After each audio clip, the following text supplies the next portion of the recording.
Olá, graça e paz a todos. Eu sou o evangelista Wellington Roberto Marinho e vamos para mais uma aula na disciplina Ética e Teologia Pastoral. Pai, em nome do seu Filho amado Jesus Cristo, aqui eu estou para ministrar mais uma aula. Peço ajuda ao teu Espírito Santo para que eu venha ministrar de forma que todos venham ter um bom entendimento, para que eles venham ser obreiros aprovados pelo Senhor e manejar bem a palavra da verdade com autoridade. Assim eu te agradeço desde já por tudo, em nome do Pai, do Filho e do Espírito Santo de Deus. Amém.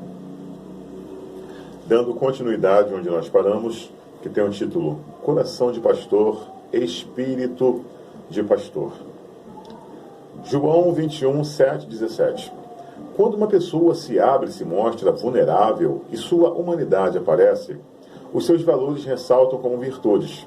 Sendo todos nós homens, podemos afirmar que se tem imperfeições, e ao contrário dos que pensam que estas imperfeições, pastor, não as tem, são as mesmas que, ao invés de tornar vulneráveis, servirão de exemplo e cura para nosso ministério. Primeiro, evidência da derrota da autossuficiência, como o caso de Pedro andar por sobre as águas, mas começa a afundar. Em outra ocasião, é repreendido por pensar que sabia todas as coisas. Não me lavareis os pés. Segunda, a consciência da total dependência. A fragilidade. A limitação humana se manifesta, fazendo do coração amargurado um campo a ser plantado, o peso de derrotas particulares e de frustrações pessoais podem humanizar. E a humanidade, antes infalível, traz decepção e invade corações, insistindo que nossa clara fragilidade deve ter o alento da dependência de Deus como nosso porto seguro. Terceiro, que um coração de pastor e espírito de pastor é aquele que, quando se deixa tratar, se busca sempre ser vitorioso. E o que pensamos que não nos traz crescimento é o que mais nos ensina. Nossa vulnerabilidade, humanização, cara limpa, pastorear é ter coração de pastor e espírito de pastor. É saber que os valores eternos de cristão são primeiros para nós, depois para os outros. Pelo que eu recebi do Senhor, o que também vos ensinei, a começar pelo perdão, pela autoavaliação e correção. Ser pastor e ministro é ser tratável, vulnerável, humano, propício a erros, mas no caminho vêm as vitórias, o gozo de estar no centro da vontade de Deus. Nosso maior conselho é o exemplo, porque eu recebi do Senhor o que também vos ensinarei. Apóstolo Paulo. Bom, vamos falar um pouquinho agora sobre missão integral. A reorganização de toda a estrutura eclesiástica se faz necessária, com especial visão voltada para homem integral, o que sempre foi uma carência ou um vazio deixado como herança pela igreja evangélica.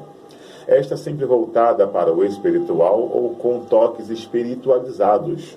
Com certeza a sociedade também exerce sua pressão com esta lacuna, criticando a falta de mobilização dos evangélicos para uma teologia um pouco mais antropocêntrica e menos intranscendente e espiritualista. Para uma comunidade cristã que prega a paz e justiça, não poderia se esperar que ela viesse a ser complacente com a desigualdade e a injustiça dos dias de hoje, ou, pelo menos, realizaria sua tarefa particular de cumprir com sua parte, realizando trabalhos sociais, filantrópicos, assistência e, claro, espiritual. Registrada no Pacto de Lausanne, uma declaração vem demonstrar grande preocupação sobre este dever cristão de uma teologia integral. Assim relata esta mensagem.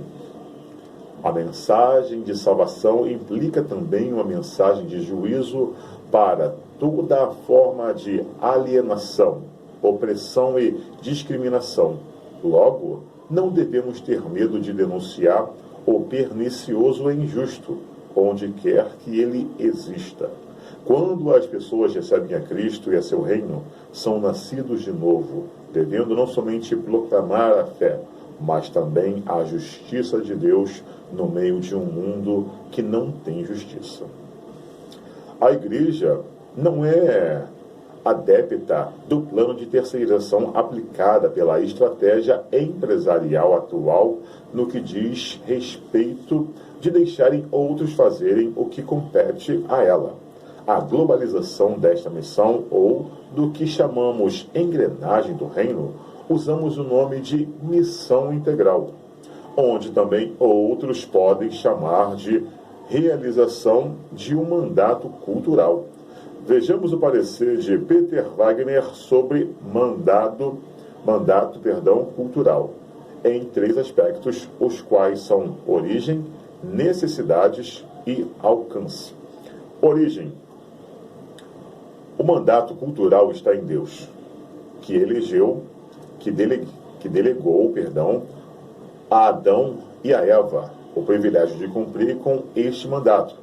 Sede fecundos, multiplicai-vos e enchei a terra, e sujeitai-a.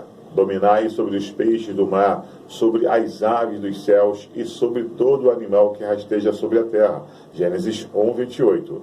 Esse mandato poderia ser dominado como a versão do Antigo Testamento, sendo que, se chamaríamos de versão do Novo Testamento, é o texto de Mateus 22, 37 e 39, onde Jesus diz em forma de mandato expressões que se podem entender ainda melhor.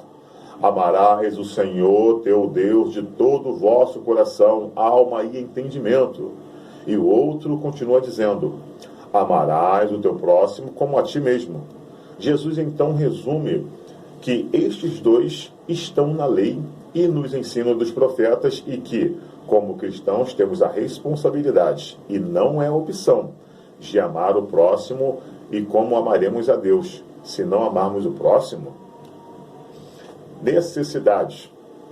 E as necessidades são as prioridades e as emergências. Seria tudo que envolve a integridade, família, integridade cultural, libertação do oprimido, manutenção de paz. Se dá vontade de Deus que vivamos em paz. Deus conhece o nosso potencial e nos mostra que estas são características das necessidades descritas também no Sermão do Monte. Alcance. O mandato cultural nunca foi anulado, da criação até a conclusão da história escatológica. Os agentes de Deus são os que realizam sua obra. Todos têm uma parte a cumprir. Os crentes são os agentes escolhidos por Deus para fazerem coisas acontecerem. Contudo, grandes estudiosos, como é o caso de um dos ex-diretores do seminário Fuller, insistem em afirmar que mandato cultural, como também é dever cristão. Essa visão é integral ao homem, feitura especial de Deus, hebraico yatzar, de uma forma generalizada ao ser emocional, espiritual, físico, sentimental. Somos muito bons em espiritualizar situações mais pobres de uma visão antropocêntrica, onde é uma visão de amor de Deus ao homem. Vamos ficando por aqui e na próxima aula estaremos falando um pouquinho sobre ação social e ministério pastoral. Que Deus abençoe a todos, em nome de Jesus.